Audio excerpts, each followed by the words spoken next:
What's up, Coach Matt and You Go Pro Baseball here again with Isaac Hess, and we're going to talk about in this video how to play catch the right way. You know, you can play catch to loosen your arm up, and obviously that's what you're trying to do, but there's a lot more that goes into it, and we're going to talk about that. Now, let's talk about warming up, throwing, playing catch. What are you doing, you know, when you have your guys playing catch? What are you telling them? What do you expect from them? The first thing I would say when it comes to playing catch is it's kind of a more holistic view about everything you do in the game. You want to have intent, right? You don't want to just go through the motions. The more intent that you have behind each and every rep that you take, the better you're going to get, the more optimal of a player you're going to be. So whether that is hitting in the cage, you'd rather go in there and have 25 swings, tension behind what you're doing and purpose behind each swing, rather than just take 200 of just lollygagging swings and feeling better about that. You got to make sure that you have intent. If you're a pitcher that's serious about getting better at pitching, you should be working on picking your knee up, creating backside drive, keeping your front shoulder closed, your front side, using your front side, you know, and making sure that your elbow gets up. A good partner is going to consistently give you feedback if you're dropping down, sidearm, if you're flying open. But the whole point is have intent behind what you're doing. We also think too, a lot of the times, like, let's go warm up our arm. In reality, we should be hot already. We should have a sweat going already. We should warm up to throw, not throw to warm up. Is there a specific progression that you go through with the warm up? Absolutely. Well, first and foremost, I totally agree with that. Before I ever would start throwing, I usually have a drip of sweat going because of my movement preparation routine. So often in high school, even in my junior college, our coach would say, go out to center field, make a big circle and get your stretching in. And all we're doing is literally going through the motions, maybe counting to 10, spread your legs, count to 10. That's not a good way to stretch. When it comes to a specific progression, there's a lot of different ways that you can do it. A good tip for young players especially is to have them start playing catch from a very short distance. You'll often find that young players will want to back up right away and start throwing hard, start throwing their curveballs right away. Instead, tell them to plant their feet and see how many times they can throw and catch without moving their feet. Oftentimes I'll say, guys, I want you guys to get 20 throws in a row, catching and throwing without moving your feet. They're turning their shoulders and making sure that they're staying put, because, you know, especially when you get guys that try to get out of the way of the ball, make them plant their feet.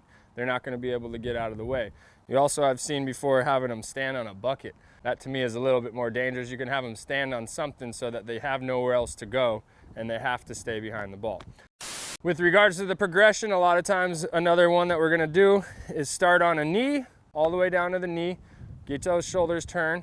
After that, we're gonna go into turning our shoulders from standing up. I do something called the wet noodle or figure 8, where I have my pitchers get their shoulders turning 3 times, feeling their arms loose. I will have them go like this. I say you got 3 joints. You got a wrist joint, and then we go like this. You got an elbow joint, and then we go like this. You got a shoulder joint. And I say, I want you to be able to allow all 3 of those joints to work independently of one another. You don't want to be rigid when you throw. And if you look down the line and you see the guys that the ball's popping out of their hand, normally the ones that look the smoothest and the cleanest are the ones that have the ball pop out of their hand the best, because their body movement is the most fluid and efficient. Even if they're a small guy, they're able to use their body very efficiently. Like Walker Buehler is a really good example of that. As you progress into long toss, depends on how old you are, but 13 years up, you want to start making sure that you're moving your feet, shuffling once you get to about 90 feet, 7 to 10 years old. When you're at about 50 feet, you want to make sure that you start moving your lower half and getting some momentum behind the ball. So I don't know, how often did you play long toss? I was a big feel guy, so I always paid attention to my arm. Like, if I felt really good, I'll go about 120, 150 maybe at the longest. Yeah. But I always paid attention to my arm. If I felt sore, tired, tight, or hurting, I would back off that day. Maybe even not throw that day, depending on how I felt. I had a plan that I was trying to attack, but I would always fall back on how do I feel that day and adjust from there. I was exactly the same way. If I felt like I could throw long toss on any given day, I would try to push it as long as I felt good. as soon as my arms started saying, Isaac, it's time to chill a little bit. I call that having a profound respect for your body and really being in tune and in sync with your body and listening to what it says, not just trying to, you know, kind of be a bulldog or a meathead and say, I'm throwing 300 feet today because the guy next to me is throwing 300 feet, I gotta outdo him. That's not gonna keep you in the game for a long time.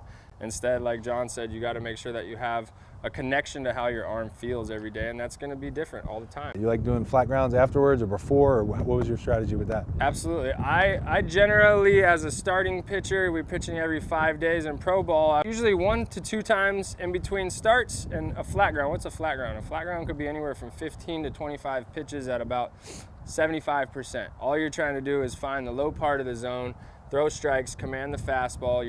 Another pitcher is oftentimes your partner. He's down in a squat and he's putting his hat down as the plate and he's just setting up and trying to make a good target for you. You're trying to really feel out your mechanics. So yeah, flat ground usually 1 to 2 times between starts, and then a real bullpen for about 30 to 50 pitches, again, depending on how you feel. When you're a younger guy, I think it's a good idea to be throwing a flat ground 2 to 3 times a week, because oftentimes younger guys don't have the opportunity to throw off of a mound very often. So if you don't get to throw bullpens, you should be throwing a flat ground at least 2 times a week. I love it. If you guys got any questions, hop down in the comments section below. Let us know what you're working on to be a better thrower, be a better pitcher, whatever position you are. Let us know. We'll hop down there if you got any questions and try to help answer them best we can. Thank you guys. Thank you, Isaac. We'll see you in the next video. Thanks, guys.